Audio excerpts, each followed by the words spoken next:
The defendant knew what conditions he must follow and abide by. He knew he was a convicted felon who was legally forbidden from possessing any firearm for life for any reason: bears, squirrels, protection from burglars. Yes, the judge really did mention zombies. It wasn't a joke. The point was simple: the law does not create special exceptions. Not for unusual situations, not for strange examples. Zombies makes no difference. We will go on the record in the matter 24 CF 143, State of Wisconsin versus Michael Winquist. The state appears through District Attorney Kevin Schmidt in person. We have Mr. Winquist appearing in person in custody with counsel Eugene Harrington. We're set today in this matter for an oral ruling. The parties have requested that the court review and approve a plea bargain, a plea deal that has been presented. We are in victims' rights compliance. Yes. All right, we are in victims' rights compliance at this time. Although I'm going to be making an oral ruling right now, I'm only going to give you a gist or a brief summary of what my decision is. I have a full written decision that I will sign immediately after this hearing, and the parties will have access to. The reason why I am not going to submit it right now, or I'm not going to read the decision because it is 13 pages. So it gives much for the parties to review and to discuss, but I'm going to say this was a very difficult decision to make. If someone has a felony record, they are not allowed to have a gun. The rule is clear. Next, notice the judge's tone. I have in front of me allegations of very heinous crimes that cause significant and permanent physical and emotional harm to a person and left a juvenile emotionally scarred. I have two attorneys whom I respect thoroughly, who understand the law and know the facts of this case thoroughly, more thoroughly than I have been provided. I only have access to the facts in the criminal complaint, the statements made during the hearings by counsel, and the facts that as they are outlined in the defense's stipulated facts memorandum. A plea bargain requires a court to have thorough review of what it has in front of it. If a prosecuting attorney has agreed to seek a charge or sentence concessions, they must have the approval of the court, and the court must personally inform the defendant that the prosecutor's recommendations, that the recommendation, this joint plea bargain, is not binding on the court. This bargain, this plea deal, must also be evaluated to ensure that it serves the public interest. The court's duty and role is to safeguard the public interest, to substantially ensure the benefits and the advantages to the public. Deciding whether to reject a plea agreement is firmly within this court's authority. She says the decision is very difficult. In courtroom language, that usually means concern. It suggests she is not fully comfortable with the plea agreement placed in front of her. And discretion. It is vested in me, the judge, and the circuit court to determine what pleas do serve the public interest without allowing the court to interfere with the prosecutor's authority when the prosecutor decides what charges to file and whether to file charges at all initially. There are certain factors that a prosecutor considers when deciding whether to file charges, and these factors somewhat overlap with the court in determining public interest in whether to accept a plea. These include such things as extent of harm caused by the offense, threat posed by the public or to the public by the suspect, the ability and willingness of the victim to participate, the disproportion between the authorized punishment of the particular offense or the offender, possible improper motives of the complainant, cooperation of the suspect defendant with the arrest and prosecution, the possibility of a likelihood of prosecution by another jurisdiction. That doesn't affect our case. Accordingly, these factors that a court must weigh when defining a public interest and what interest is involved It varies from case to case. I must look at each of the facts and look at each of the cases separately. One appropriate factor for one case may not be something considered in another case. Things that the court looks at and reviews would be such things as viewpoint from law enforcement officers, as well as other things, which it's not an exhaustive list, but I must take into account the public's right to have crimes that are actually committed. She then speaks about the seriousness of the accusations. The claims involve severe harm that caused lasting physical and emotional damage, including trauma to a young person. Judges do not often question plea agreements openly, but here she makes it clear that she has the authority to reject a deal if she believes it does not serve the public interest. Listen carefully to how she explains her reasoning.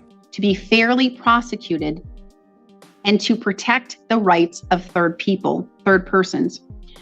The court must evaluate the defense attorney's reasoning and arguments and recommendations and balance that with the public interest and with the prosecutor's arguments to seek a fair prosecution. Other components of a public interest that the court must consider include whether the defendant has voluntarily and intelligently entered into a plea bargain, whether a factual basis exists for a guilty plea, the general public's perception that crimes should be prosecuted, the interests of the victims, the court's ability to dispose of a case in a manner to commiserate with the seriousness of the criminal charges, and the character and the background of the defendant, and the plea's usefulness in securing a legitimate and important prosecutorial interest. It has been observed that there may be situations where the public interest might be better served by having a case tried rather than having it disposed of with a guilty plea. The court has reviewed the facts of this case, the information, the complaint, the transcript for the preliminary hearing, the defendant's admission of facts, and the defendant's memorandum regarding the public interest of the plea. I've also heard very thorough, thought-out arguments by both attorneys and an impactful statement by the victim. The court wrestles with the notion of accepting a plea in totem. That means to accept the plea as it is fully presented to the court as a complete agreement. Standing alone, the amendment to count one may likely be appropriate and would meet the public interest consideration. The rest of the plea agreement causes skepticism and trepidation. The court has a responsibility under case law and its higher courts to reject a plea agreement that does not serve the public interest as a whole and not simply in parts. The plea agreement as extended and when compared to the allegations of the criminal conduct with the facts available to the court gives the court apprehension. She reviews key factors: the harm done, the potential risk to others, the motive, and whether the proposed punishment fits the allegations. Her message is clear. Justice is not about speed or convenience. It must reflect the seriousness of the situation. What jumps out in the record is the nature of the facts within the criminal complaint and the preliminary hearing transcript regarding the specific allegations of the defendant's criminal thinking.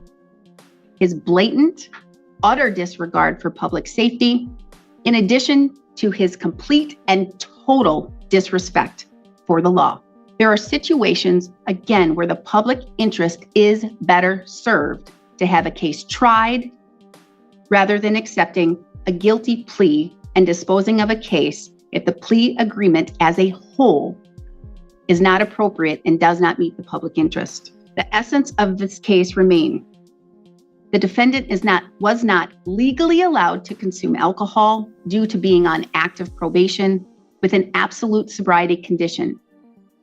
He frequently binges on alcoholic beverages and is often intoxicated.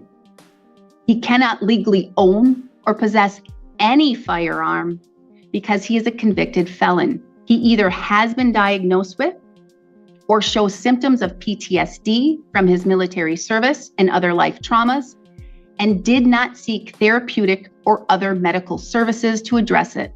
He is aware of, or should be aware of, his history of experiencing a sleepy, dreamlike state, which is unpredictable and has violent outbursts upon sudden awakening. And worst of all, he unlawfully keeps a loaded firearm next to his bed and throughout the house has multiple other firearms stashed away. And he is fully aware of all of the above. The defendant's knowledge of the above, combined with the defendant's intentional conduct and behavior of disregarding the law and violating probation conditions, not only puts the community at risk, but also creates a safety hazard with the potential for a significant— That is a significant reduction. The judge appears troubled by that gap. She also lists troubling details: loaded weapons, heavy drinking, signs of mental health struggles, and past violent behavior. When all of those issues exist together, probability of death or injury to himself or others. Taking all into account, combined with the victim's allegation of the shooting, the court is concerned that accepting the plea deal as it has been extended would convey an undesirable message to the public, suggesting that the conduct is not as horrific and gruesome as it may have been. The plea would lack the deterrent effect needed to prevent others from engaging in similar serious criminal conduct and behavior. The court need not accept the plea offer as presented unless the court is convinced that the state and the defense with certain facts exist. If the district attorney is publicly stating that the state cannot prove in a court of law beyond reasonable doubt that an impartial and unbiased jury of the defendant's peers would find the defendant engaged in allegations related with each, and I am specifically stating each, charged account or any associated subsequent or lesser offense, that would be one thing. However, with this case, the attorneys are simply informing the court that considering the facts and the evidence, count 1, first-degree intentional homicide as an attempt, is not the accurate charge, as the evidence points to a lesser included charge, and a more appropriate charge would be, as the parties have agreed, second-degree reckless endangering the safety with use of a dangerous weapon modifier. And that may be accurate and true. The court notes that, as the facts are outlined in the case, the modifier is, for the most part, meaningless and does not increase penalties, sanctions, or otherwise. Additionally, as part of the plea bargain, the defendant would plead guilty to only 1 count of felon in possession of a firearm. The remaining 6 Class G felonies for a felon possessing a firearm would be dismissed and read in, along with the other misdemeanor count for operating a firearm while intoxicated. Again, the attorneys are not telling the court that the other 7 criminal charges cannot be proven beyond a reasonable doubt, only that count 1 is not accurate and it is not the correct criminal charge based upon the facts and the evidence of the case. The maximum possible penalty the defendant would face with the plea deal would be 12.5 years of incarceration and 5 years of extended supervision. Even if the matter proceeds to a trial, as it is charged, and if the defendant is found not guilty on count 1 as charged with no lesser includeds, if found guilty on the remaining counts and charges, the defendant would face a maximum possible penalty of 35 years and 9 months of initial incarceration with 35 years of extended supervision. This is a significant reduction in the incarceration length hanging over the defendant's head.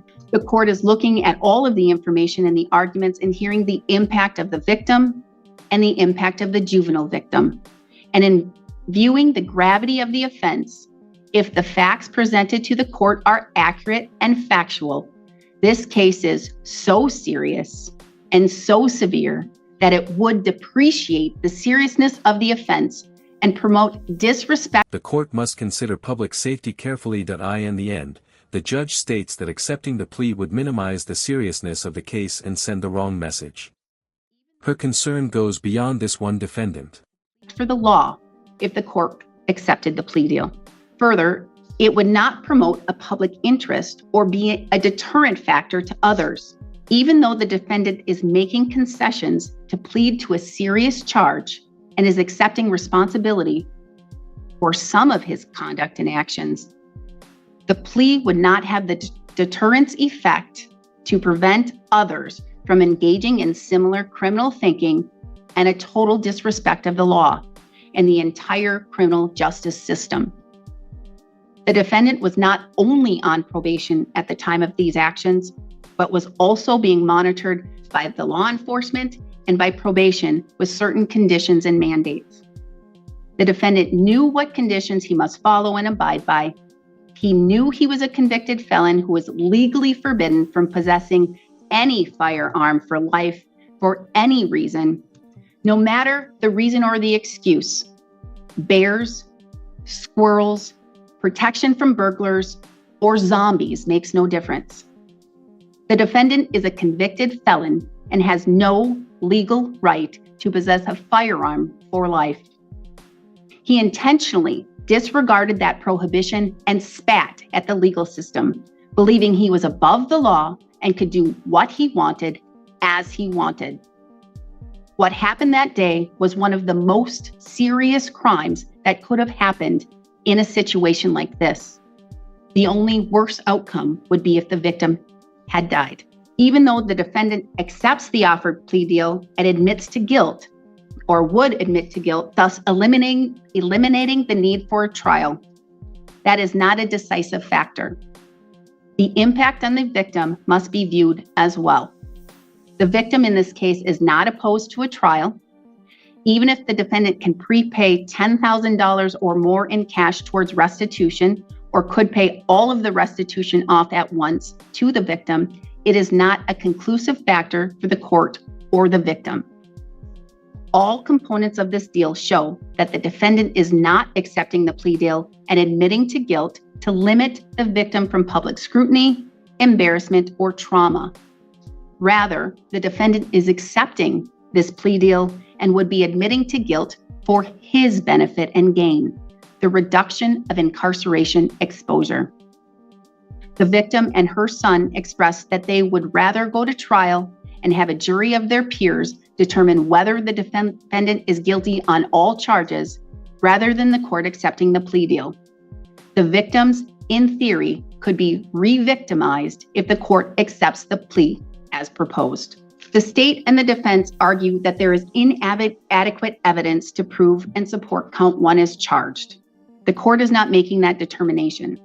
The jury is an impartial and unbiased decision-making body. The jury will determine the credibility and the believability of the facts, testimony, and evidence presented at trial. The state could request of the court permission to amend and file an amended information. If the matter does proceed to trial, should the jury find the defendant not guilty on count one, attempted first-degree intentional homicide as charged, without a lesser included offense presented, the victim must abide by and accept the decision of the jury. Even count one not part of the equation, there remains 7 additional counts in the information. There is a possibility that the jury could find the defendant guilty beyond a reasonable doubt with the remaining 7 counts, thus increasing the potential sentence exposure to the defendant, leaving the court with a sentence determination. So as I have tried to outline and identify, the court is not accepting the plea deal as proposed. The court would consider any additional plea deals if they are constructed and gathered, but at least at this time, it's not received. Mr. Schmidt. I understand. Thank you. Mr. Harrington. Judge, I would request that the court reporter prepare a transcript to expedite the transcript. The court, and also because this is dean appointment, would request that the court authorize me to inquire of appellate counsel for the purposes of interlocutory appeal. Must do that in writing, and the transcript's going to say pretty much a lot of what is in my written decision, but you'll get both. I need both. I need it expedited because the time for the A request for interlocutory appeal is 10 days, if I recall correctly. 20. 10, 20, doesn't matter. It's a holiday week next week. And then one final question as it relates to interlocutory appeal and the evaluation of that as an option to the defendant. Will the court permit a second-degree reckless endangering safety with the firearm to be a lesser included offense to the count 1 as alleged in the information? If it goes to a jury, do we get to use that as a lesser included offense? Kind of a premature question, but It could be a premature question, but I may not have been as specific in my statement to the attorneys. The attorneys know the facts better than this court. Attorneys know the facts more in and out than this court, and whether or not, as it relates to intentional homicide, even as an attempt, whether or not the facts would be applicable or they would be able to meet each of the elements of that crime. As I stated, the attorneys have reviewed this. The attorneys have determined that second-degree reckless with the modifier may be a more appropriate charge. The state can always amend the information or can be a part of a different plea agreement, plea deal with other things included. Count 1 was not the issue for the court. that raises another issue that I may have to consider for an appeal, but I understand. Thank you, Judge. We're totally fine going through with a trial with all 7 counts or all 9 counts as they've been charged. And the court is simply saying the jury, the unbiased decision-making authority who determines credibility and believability of the facts, as well as the testimony of the witnesses, gets to determine whether or not count 1 through 9, they find beyond a reasonable doubt guilt. As far as this court's concerned, we have a jury trial for count 1 through 9. When's our next status hearing, Judge? Whenever we set it, we're going to set it right now. We have a final pretrial September 4th, jury trial in October. What are you looking for with regards to status? How far out? And again, the case law specifically says the court has discretion to reject a plea agreement as is, and I'm rejecting it, and we're going to trial. She is thinking about the example it sets. Finally, she rejects the plea agreement. The case will move forward to trial. Her position is clear: if the evidence is this serious, it should be presented to a jury for a full decision. I agree. That's what the law says, Judge.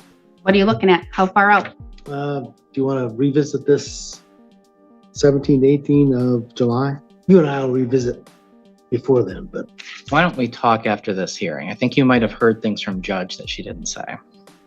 And you're going to get my written decision right here that says everything that I said. sure. Everything I said. All right. So I don't have the ability to do the 17th or the 18th, but The next week of the 21st, status, real short status. real We'll short we'll status. either come up with, I can a new deal, or- probably fit a real short status somewhere in that week that you're asking, but I have to look very carefully because I'm supposed to have a trial, but it is going to be most likely gone and I have other things scheduled. I could do the 17th. I have only a couple hearings scheduled. what time, Judge? My one hearing's at 2. How about 1:30? 1:30 works. 1:30 on July 17th. And if you're requesting a transcript, it must be in writing to the court reporter. Can I send you an email? All right, anything further? Not for me. Mr. Harrington? Thank you, Judge. Thank you. We are adjourned.